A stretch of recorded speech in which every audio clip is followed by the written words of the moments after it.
Good afternoon and welcome to Opportunity Home San Antonio's regular board meeting. We will begin with a few reminders. This meeting will be recorded in its entirety. Recording in progress. Please use the microphone on your screen to mute and unmute.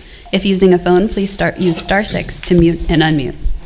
Captions have been enabled for this meeting. To modify your preferences, select Captions in the meeting controls at the bottom of your Zoom window. I will now conduct Commissioner roll call. Chairwoman Dr. Ana Chalk Guzman. Vice Chair Gabriel Lopez. Here. Commissioner Gilbert Casillas. Here. Commissioner Dalia Contreras. Here. Commissioner Lauren Dantzler. Present. Commissioner Olga Kaufman. Commissioner Ignacio Perez. Here. Doug Ponick, Board of Commissioners Attorney. I'm here. President and CEO Ed Hinojosa Jr. Here. And welcome our interpreter Vicky Cavazos Jones. Present. Thank you, and you may call the meeting to order.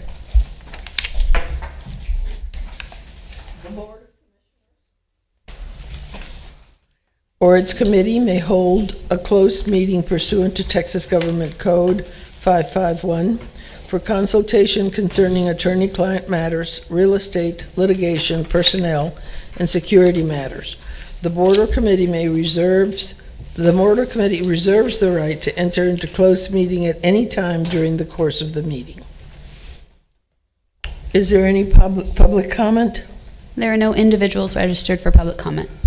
Okay, go on to the citizens. Is there any citizens to be heard? We have one individual signed up for citizens to be heard. We have James Hamilton. I don't think James is here. James, if you're here, it's time to speak up. You gonna check outside?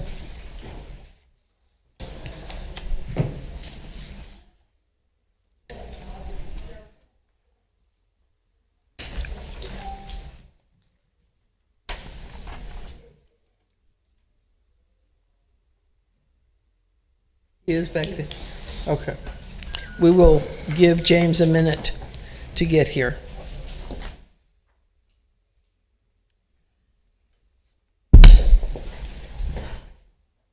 Good afternoon, James. You're on. Okay. I just wanted to say that there are a lot of things going on in the community, such as shootings and people being bullied and stuff like that. And I just want to ask this board to do more to ensure the safety of the people in the community. As you know, over at Chatham, there was a registered sex offender that was living on the property that pulled a knife on me because I stood with the resident when she needed the police called, right? And, there's a lot of things that y'all could do a lot more for, like in the community rooms, there's a certain group of residents that just took over the community room. We don't have access no more. And then when we do have access, we treat it harshly. And these are the same issues I've been bringing up for years now, and this board haven't done anything.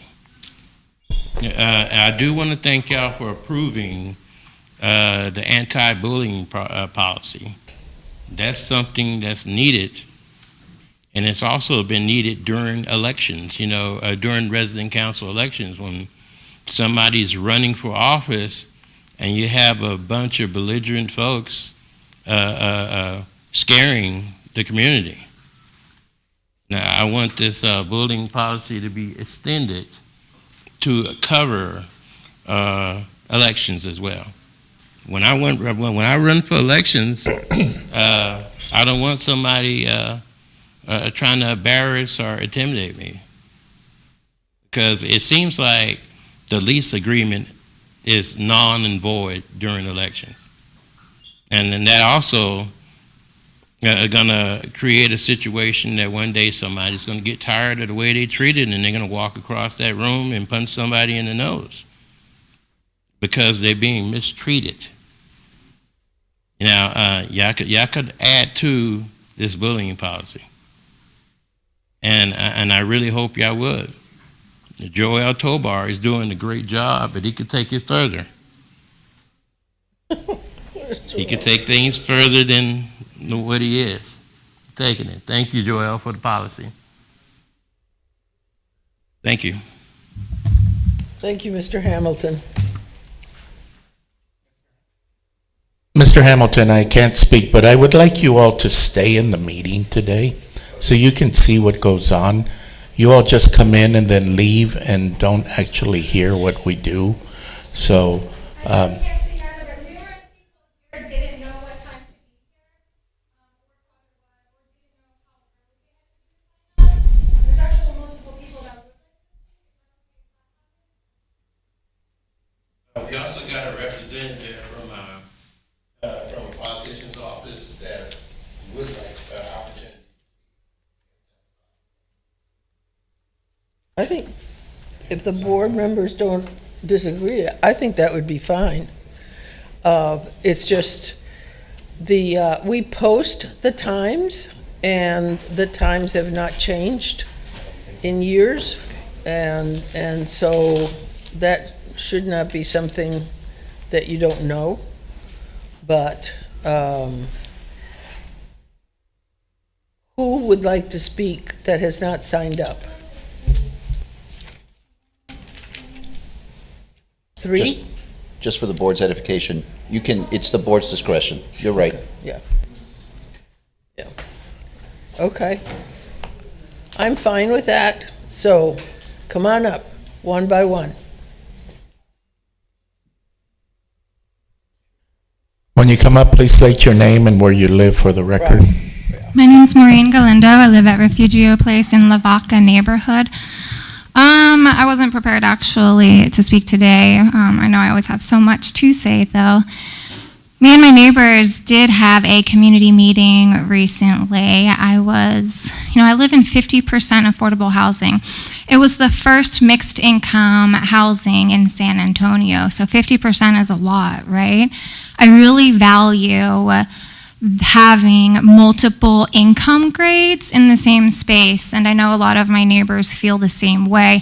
It makes the school more interesting in that way, or unique in that multiple levels of income all exist in the same neighborhood. But there is also this fear there that we're not being taken care of, and I think that goes back to a long history of public housing not being taken care of. I know my friend Poncho, fellow SAY2, San Antonio Tenant Union organizer, always does the same thing, and I think it's really important, is that it comes down to not caring about poor people. And even in a space of 50% income, we're finding that our apartments aren't being taken care of like other ones are. And so it's a long history at Saha of disenfranchising the poor. And I think that if this board, or the new one that the mayor may put together, can start listening to the tenants before all else, start really advocating to the workers at Saha to represent tenants and not business interests, because what the daycare center in 100 Labor Street came down to, and I guess I'm focusing all of this on the Lavaca neighborhood because it's my home and I love raising my kids there, and it is getting more expensive.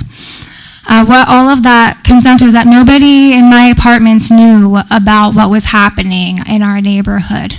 And so when I said it at this recent meeting that we had of all of my apartment complex neighbors, nobody knew about the development down the road that is going to become 100% market rate townhomes, just sold off. Public land, the most valuable public land in the city that Saha owns, and they're just selling it off permanently, privatizing it forever.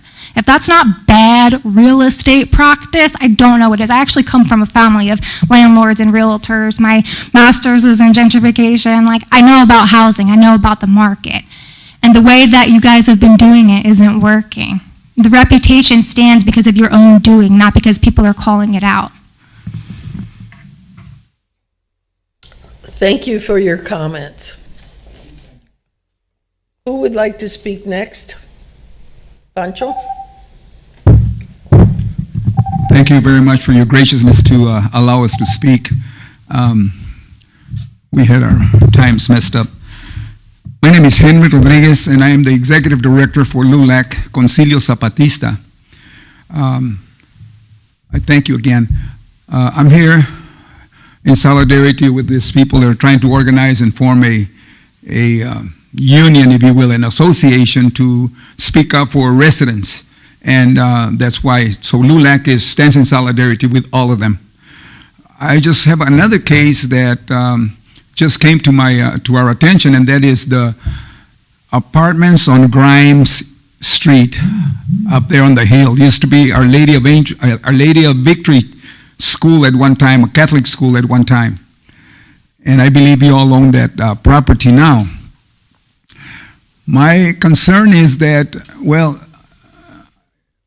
it came to what I was told is that, and the lady's here, her mom lives there, and the situation is that they gave them about 30 minutes or so to move out. Again, what I was told was that in February, code compliance or whoever came and inspected the place. It turns out that they gave them okay, you're all right. But 3 months later, just recently, they came and did an inspection and say, you're all moving out. Now, I'm of the saying that prove me wrong and I'll walk away. I'm not here to, I will not try to win an argument for the sake of it, for the sake of winning. But what happened was they told those people to move out. They moved them to the Red Roof Inn. But they only say, you take enough clothes for 3 days and you got to move out now. In other words, I don't know, the building was about to collapse. I don't think it has yet. But that was what happened. And they moved him out. So all we want, and I am requesting as an organization, responsible organization, very well known nationwide, is that you give us in writing of what really happened.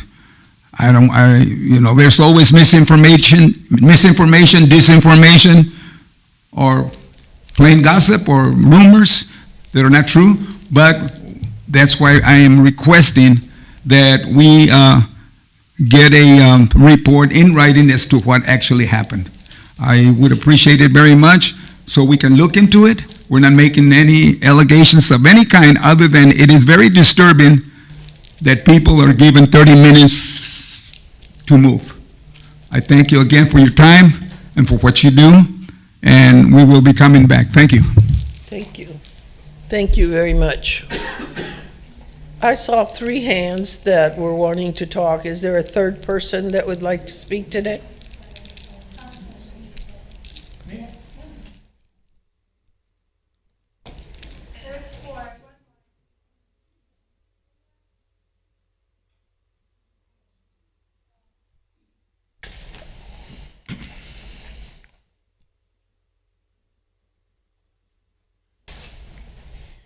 I'm Pancho Valdez. I live downtown at the Lofts at Marie McGuire.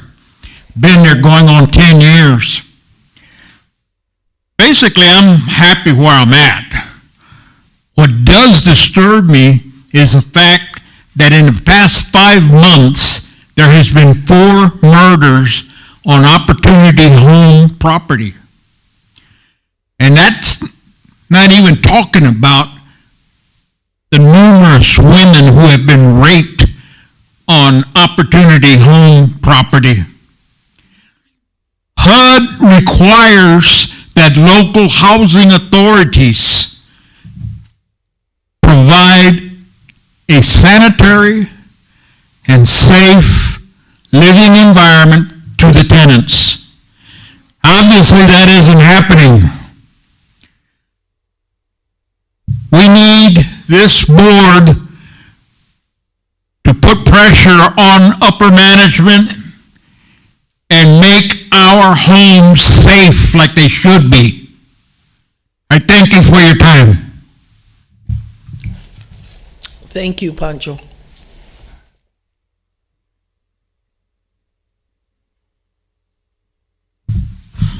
My name is Ramon Velasquez. I've been a resident at Opie Naval Apartments for the last 4 years.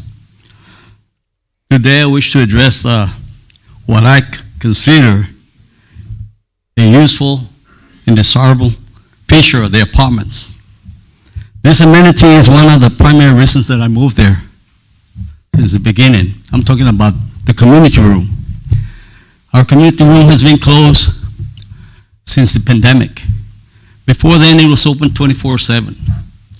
And I have many residents there, including myself, that would like to use the community room on weekends, and it's closed down on weekends.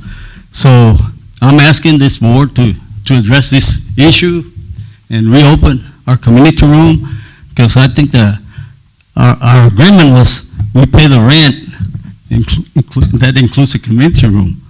And if that's not going to be so, then reduce our rent. So on behalf of the residents, that's all I'm asking, that you please consider that. Thank you. Thank you for your time.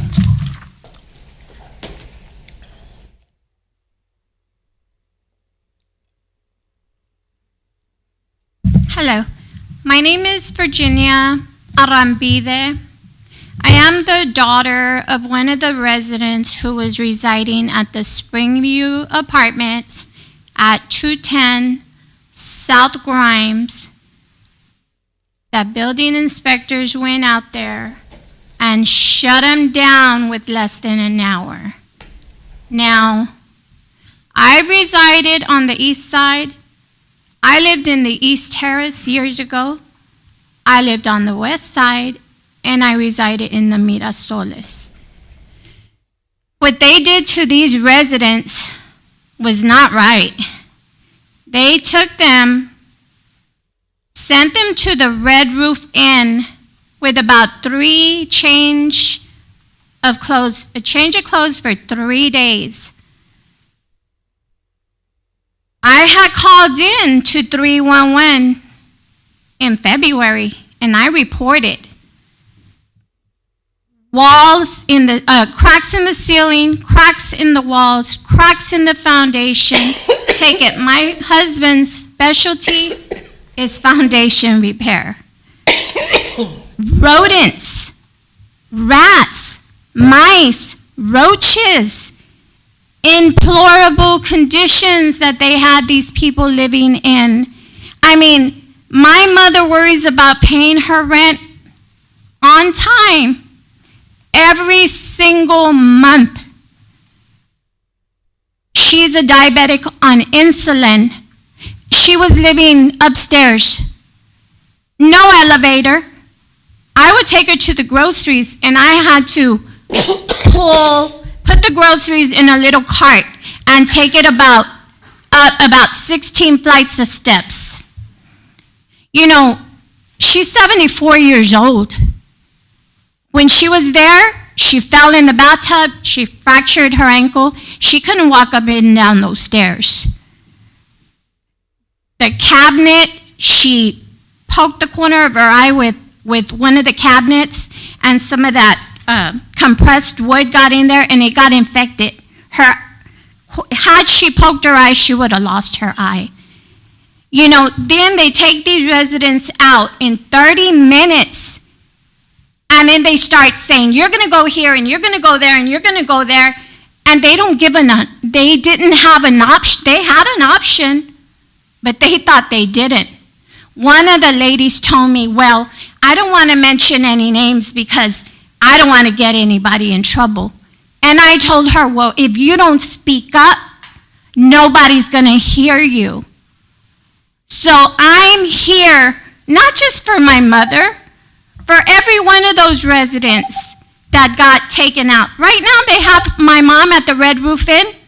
They wanted to send her to some apartments on Grayson, East Grayson, La Chalette. And I told them, she's not going to accept the apartment until I go and see it. You can't? Okay. I just thank you for your time. I hope something's done about this.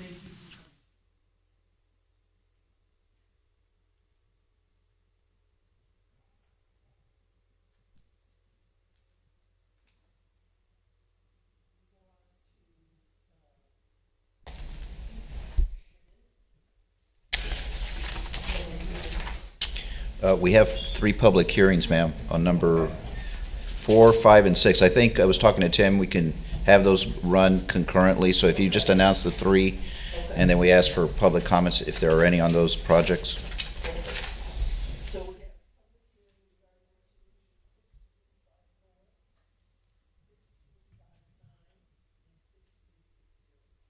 That's right.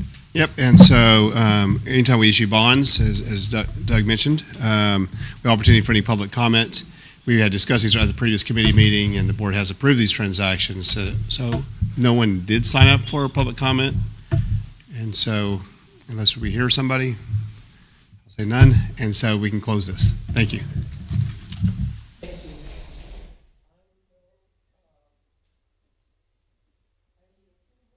For the minutes, May 17th. I move for approval. And the operation. I second. All those in favor, say aye. Aye. All those against, same sign. Approval goes through. Now we go on to the consent items, which is 8 and 9. Consideration and approval regarding Resolution 6355, which is the internal audit that we heard last time. And consideration and approval of 6358, which is the consolidated operating budget for the Opportunity Home, which we heard from Diane. Do I hear a motion?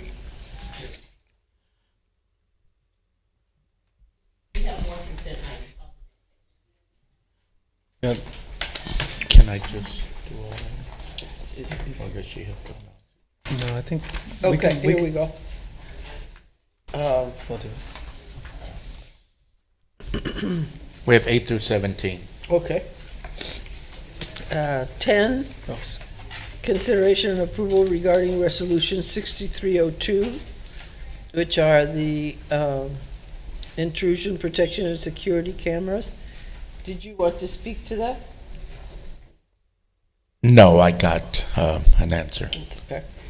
Consideration and approval regarding Resolution 6351, authorizing the revision of resident paid utility allowances. Consideration and approval regarding 6357, authorizing the award of contracts for resurfacing services organization-wide. Number 13, consideration and approval regarding Resolution 6353, authorizing the President and CEO to renew or place insurance policies covering property liability in its affiliated entities for the fiscal year 23-24. Number 14, consideration and approval regarding Resolution 6354, approving the issuance of the Mid-Crown Senior Pavilion Apartments promissory note to Frost Bank. Number 15, consideration and approval regarding Resolution 6359, authorizing the Las Varas Public Facility Corporation tax-exempt multifamily housing revenue bonds. Number 16, consideration and approval regarding Resolution 6360, authorizing the Las Varas Corporation multifamily revenue bonds. I make a motion that we approve consent items. That's an individual item. Yeah, I make a motion that we approve consent items 8 through 16 as stated. Second. There's been a resolution and a second. All those in favor say aye. Aye. Aye. All those against, same sign. Items passed. Now we go on to the individual items, which is consideration and approval regarding Resolution 6361, authorizing a supplemental loan in connection with the permanent financing of the Tampico apartment project. Doc? Yes. Alcott? Alcott, yeah. Alcott. Mr. Alcott. I'll make sure it's me. So we normally go to the committee and then we go to the board. And this one we brought directly to the board, which is a little bit unusual, and I just want to take a moment to explain that. And actually, can we go to the next slide? So this is, let me tell you about this development. Many of y'all were there at the groundbreaking, but it's right here off Alamo Street. There's some of your pictures. So to preview there, there's the pictures. And this thing has been built and it's been leased up. And after you have a certain many days of occupancy, you can convert it to your permanent loan and get off the construction loans. So it's a better deal. Freddie Mac has allowed us to put some additional debt on the property. The exact number is like 1.9 million. I think the memo says 2 million. And that's an advantage to us to put that debt on the property. And the reason is, and the reason we went directly to the board is they were a little bit delayed on getting this approval. And on the 16th of this month is the date that we're actually going to convert to permanent financing. And so we didn't have time to go to another board meeting. So that's how, since the time of the committee meeting until today, which is why it got expedited. But we put $1.9 million worth of additional debt on the property. The advantage to us is on the pro forma on this transaction. There's a deferred developer fee, which we put in as an equity source, and that's about, for us, the amount of money we would get is about $600,000 today that we wouldn't get in the future. And so that's an advantage. Bird in hand is better than something down the road. But also, the splits are better for us of the cash flow, because if you have deferred developer fee, the splits are 70%, 30% between us and the developer. Actually, it's 75, 25%. This is a really old deal. So it's 75, 25 at the time. The terms got better over the years. And this would go directly into the cash flow at that point in time, because this fund will actually, this loan is paying off all the deferred developer fee. So at that point in time, the cash flow will be split 50-50. And so we actually come out ahead, because now we're getting half the cash flow, plus we get $600,000 more. But we do have more debt on the property, but when you run the numbers, we actually are better off. And so we thought it was important to bring it to the board, because financially we're better off by getting this debt on the property because of how the numbers work. So I'm asking for approval to put this additional debt on the property. This transaction has already been approved by the board a long time ago, but because it is additional debt on the property, and it's best practices to bring it back to the board and just informing them when something like this changes. So I'm asking for your approval. So do I hear a motion to approve Resolution 6361? So moved. A second? Second. We have a motion and a second. All those in favor say aye. Aye. All those against, same sign. Resolution passes. Thank you. Thank you, Mr. Cox. And so now we go on to 18, discussion regarding resident concerns. Y'all have any? Do you have any? Okay. Ed, I'd like you to look into O.P. Schnabel's community room and see if it is closed. If it is, why? They should be open again. If you could do that, please. Care of that.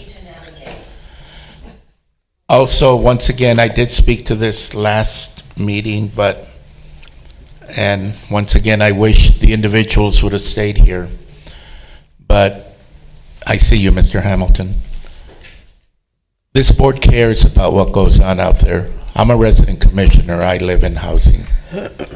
And believe me, I do care what goes on at all our properties. And I keep an open ear, and we hear you. We do talk with staff about the issues that goes on. And things are being done. But you have to remember the size of the organization we are, and the amount of properties that we have, and the amount of people that we deal with. And it can't just happen overnight. Some of the allegations that are being made, I mean, we've looked into them. Anybody can check crime stats. And but we do care. Mr. Hamilton, I would like to sit down and meet with you as a former resident council president, and and also as a resident, and have a conversation with you about some of the allegations you're making that are happening at Chatham. I work right around the corner from there, so it would be easy for me to stop in there and have a conversation with you if you would like. And you can pass this on to the rest of the people. I'm very vocal about issues that happen within the communities. But you'll also have to remember that things happen. And, you know, we try to work on those items, but we're not ignoring you all. Because believe me, as a resident, I don't like being ignored either. So please feel that we do hear you. We do work on, we do talk about these issues. And when you all come up to talk to us, we're not ignoring you. Just by law, we can't talk to you all. So at that point, but please know that we do care. And you know, it hurts me when they direct at us that we don't.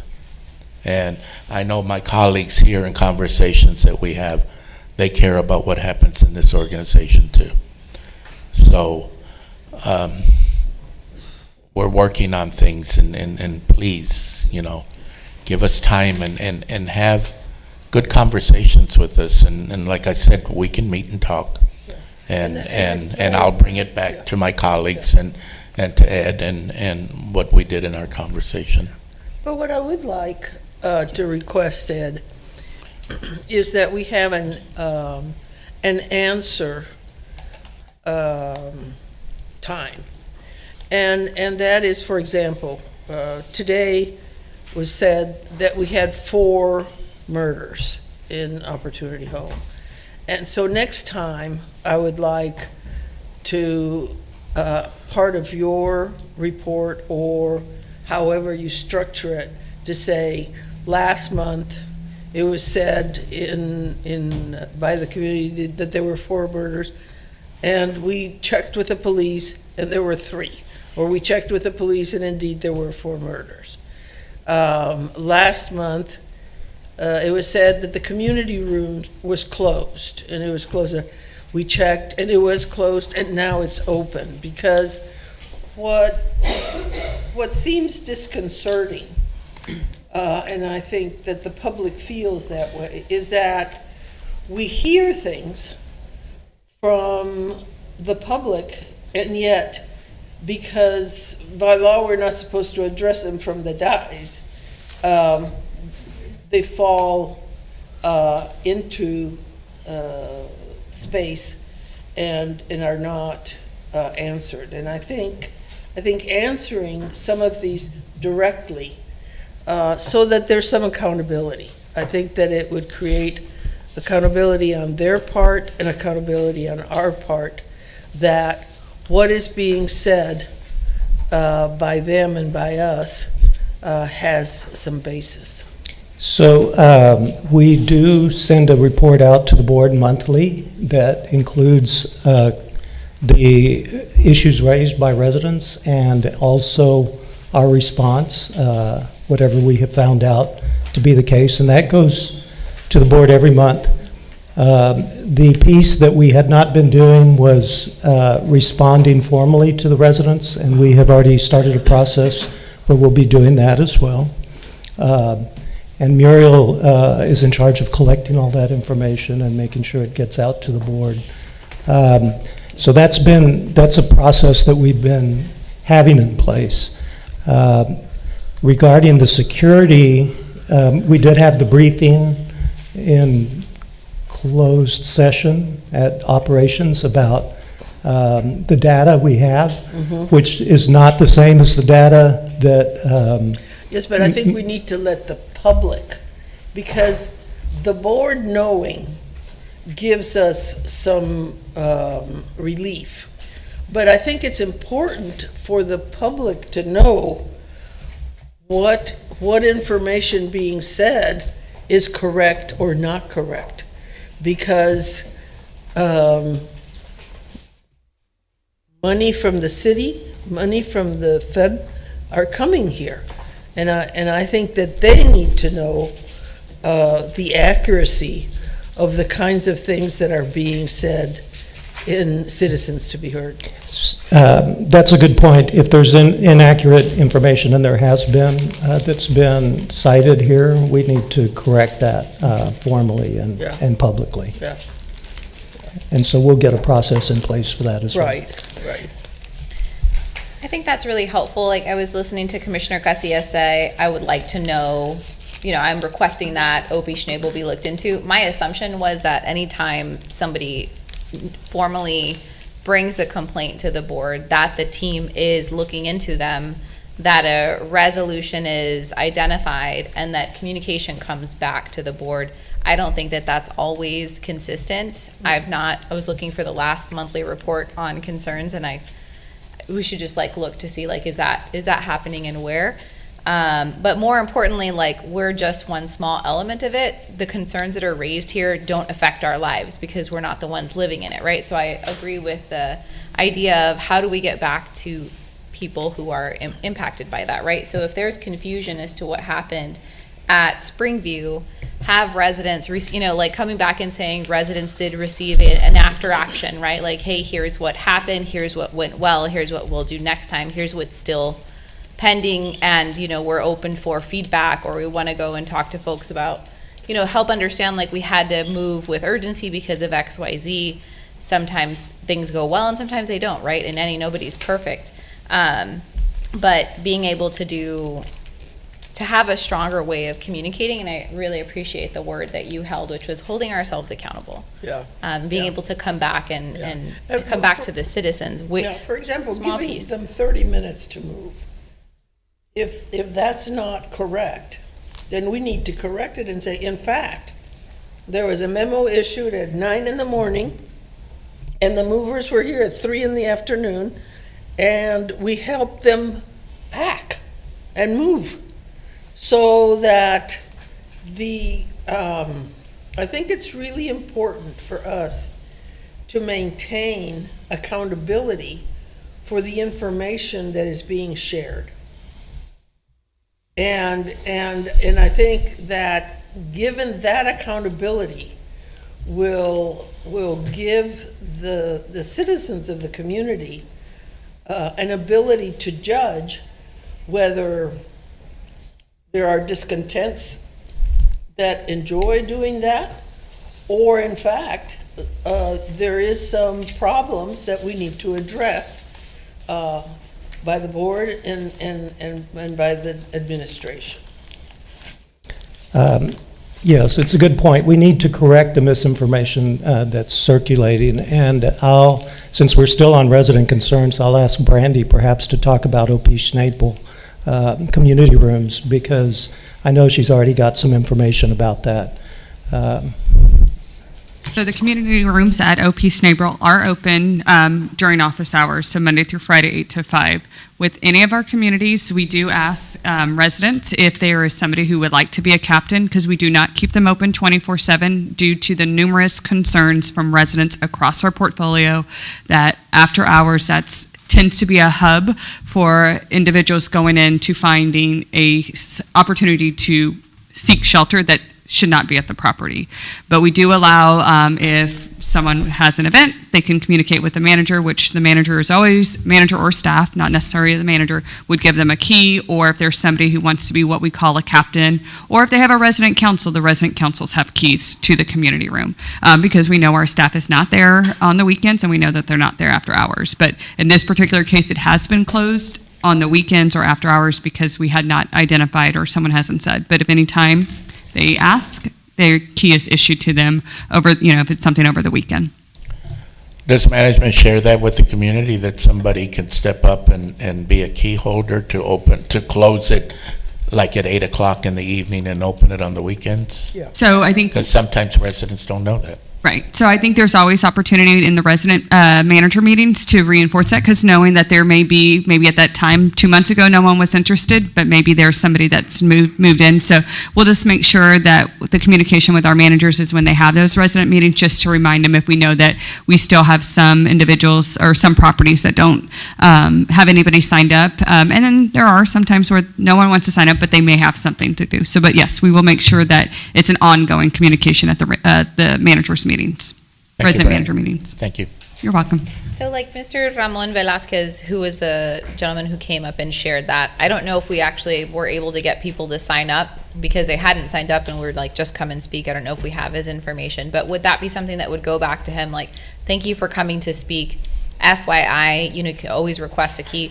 Would you like to be a captain, right? Like, would you like to help make this available? Yeah, so we could obviously, as Ed mentioned, we can put it in writing, but we also usually what we do is we have our staff at the site go directly to some of those residents, and then again, in the follow-up with a resident meeting where there may be more individuals, we have those follow-up items listed to say we can discuss that.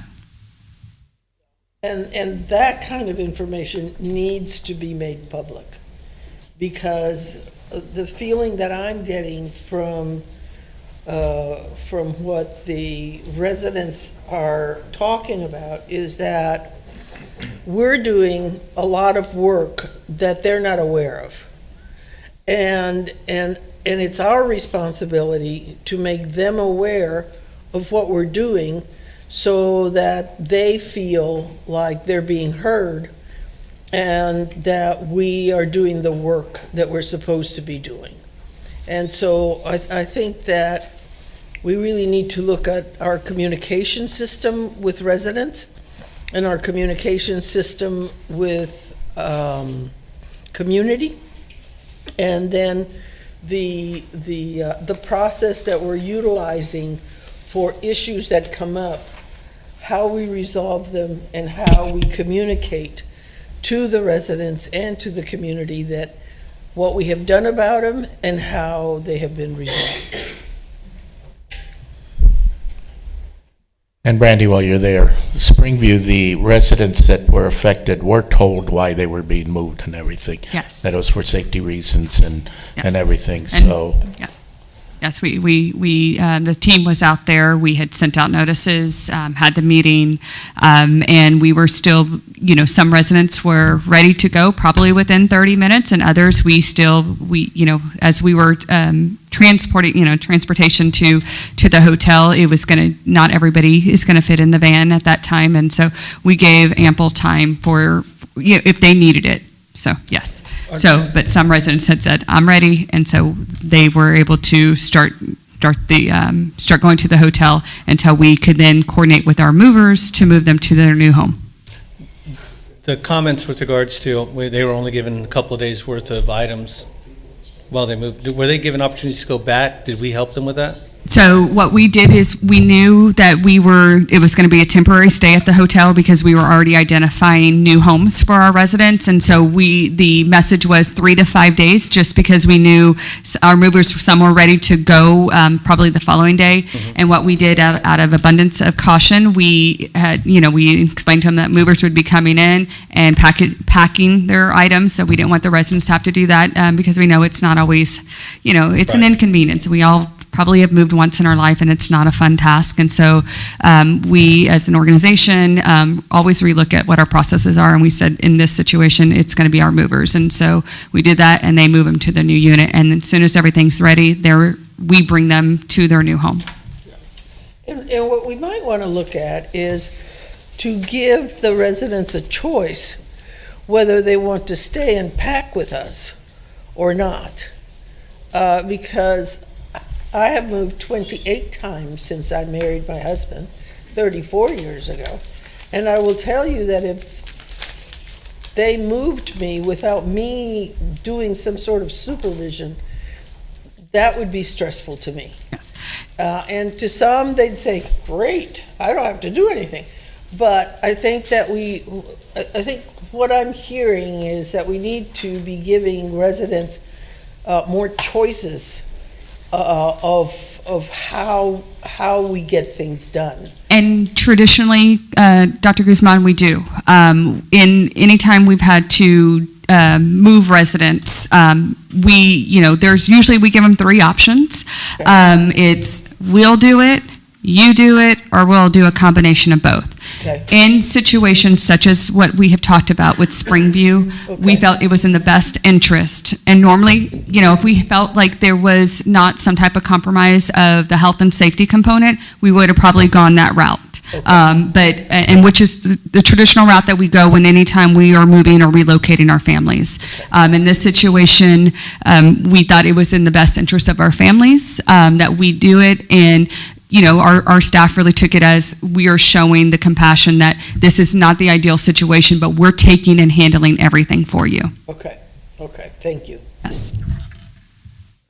With regards to the Citizens to be Heard report, don't know who types, I don't know if it's you or Joelle, but it doesn't go unnoticed either. I mean, we do see them, so I appreciate it when y'all do the follow-up.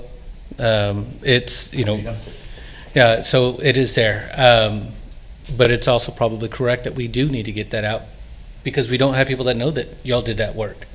So, and Thank you whatever for that. mechanism, however that needs to get done. It's a team full of individuals behind the scenes that are making sure. And sometimes, we like to do our checks and balances. And sometimes if there is maybe something that is stated about me, I will probably turn it over to a colleague and say, you go do it. I don't necessarily need to write this, right?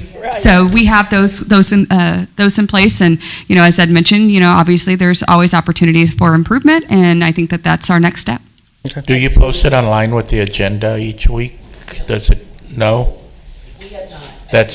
But since it was taped, maybe it's part of public record. So some of the things they are still confidential, not necessarily the, general, but sometimes individuals may come up and say something about their personal situation. That is not something that we would probably want to make public. But I will let Doug have that say, but I do know there are things that sometimes are a little bit more confidentiality. I agree with the vice chair that maybe we do communicate with the individual that it was looked into and And I will remind the commissioners, oftentimes we do have our staff here, and so we do also invite the residents, if they choose to meet with a staff member, again, to kind of look into their concerns. They are addressing them, and they usually, especially when they're, case specific about their situation, they're in constant communication. So that, obviously we get the summary, but there is a staff member that's also following up from our customer service team as well. Thank you. Thanks. Onwards to the president's report. Okay, thank you. First, I want to mention that we have a new employee that has joined the organization, Miranda Castro. If you would mind standing up, Miranda is moving here from Seattle, and she is going to be our Director of Asset Management, replacing Tom Roth, who left a few months ago. Wow. So we're excited about having her on board. We had our Mother's Day celebration last week, and it had to be postponed because of the weather, but we celebrated the women in our organization that are mothers and grandmothers and tias, and lots of people were in attendance. Thank you for coming, Commissioner. We had food, entertainment, a clothing boutique, pampering stations, different community resources, and also there was a fashion show. On May 16th, we had a grand opening for 11 Kids Learning Center at Riverside Apartments. This is an exciting project that we're working on with a nonprofit partner out of California. This is their first expansion out of California. And their philosophy is to help kids learn after school and serve as mentors for the individuals on the property. We celebrated Internal Audit Month this month, and everyone in the organization was invited to learn more about auditing and to have breakfast with the audit team. We also have Asian American Pacific Islander Heritage Month in May, which was just over, so we hosted Bridging Cultures, an Asian American and Pacific Islander show and tell for employees. A few weeks ago, Dr. Christine Drennan joined us to have a discussion about unpacking the history of housing. This was about an hour long. We had people in attendance here at the organization, but also online. We have now sold the 22nd and 23rd home on the West Side Reinvestment Initiatives, and these homes are located on Precious Drive. They're 1-story, 3-bedroom, and 2-bath, and they're going to low-income buyers. We had a spring employee and family picnic on May 6th, so there was lots of food, competition, and good times. And then finally, I'm happy to report that the Blanco apartments have been reoccupied. The residents that had been moved are back in the apartments. And that concludes the President's report for today. Thank you. I am happy to adjourn this meeting if there are no other issues. Thank you. And we do have some of the other corporation meetings. We have 3 nonprofits, ma'am. The Las Vegas Public Facility Corporation. Onwards we go.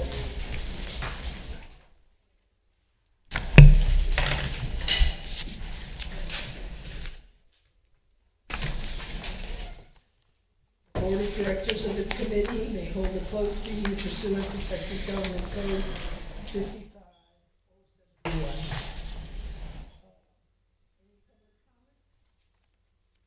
There are no individuals signed up to speak.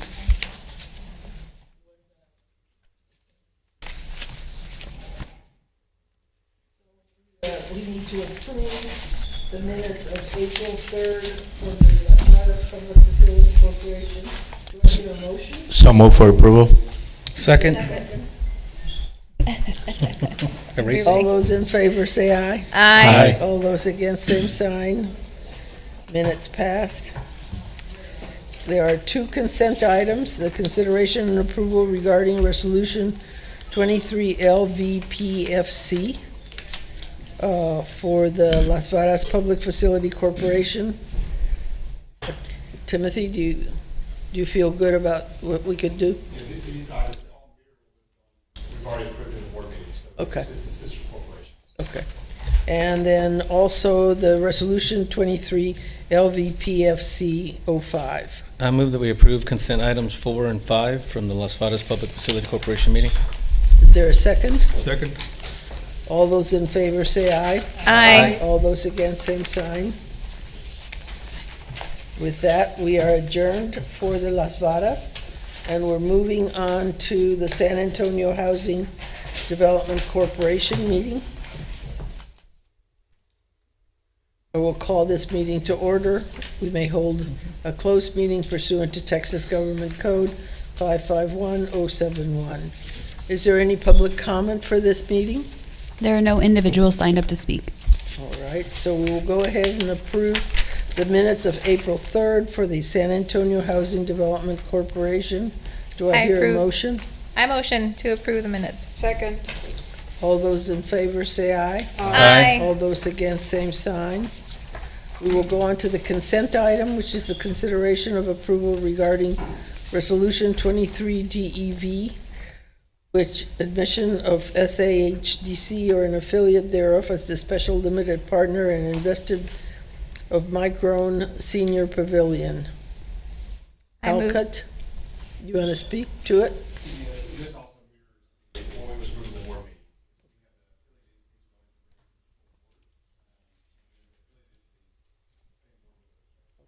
Okay, just want to make sure. Is there a I motion? Motion to approve. I second. All those in favor say aye. Aye. All those against, same sign. Onwards we move to adjournment. And we move on to the San Antonio Housing Facility Corporation meeting. The Board of Directors of its committee may hold a closed meeting pursuant to Texas Government 551071. Is there any public comment for this? There are no individuals signed up to speak. Okay.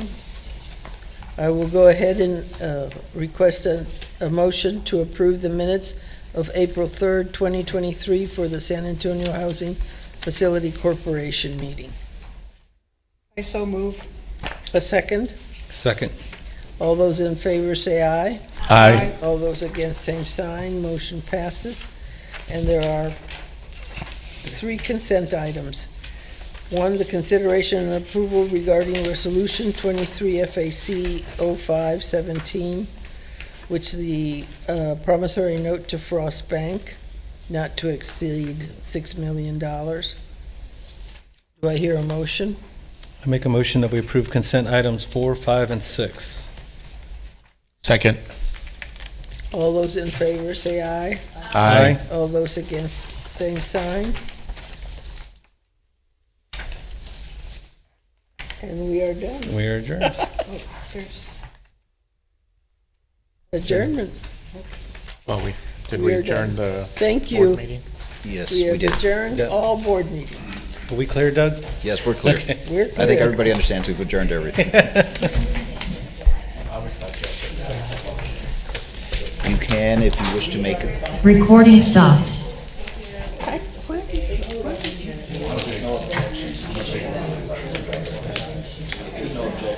It's in our book. It's when I sent out the thing. Well, when they send it electronically, it's in there. Yeah, mine and his was.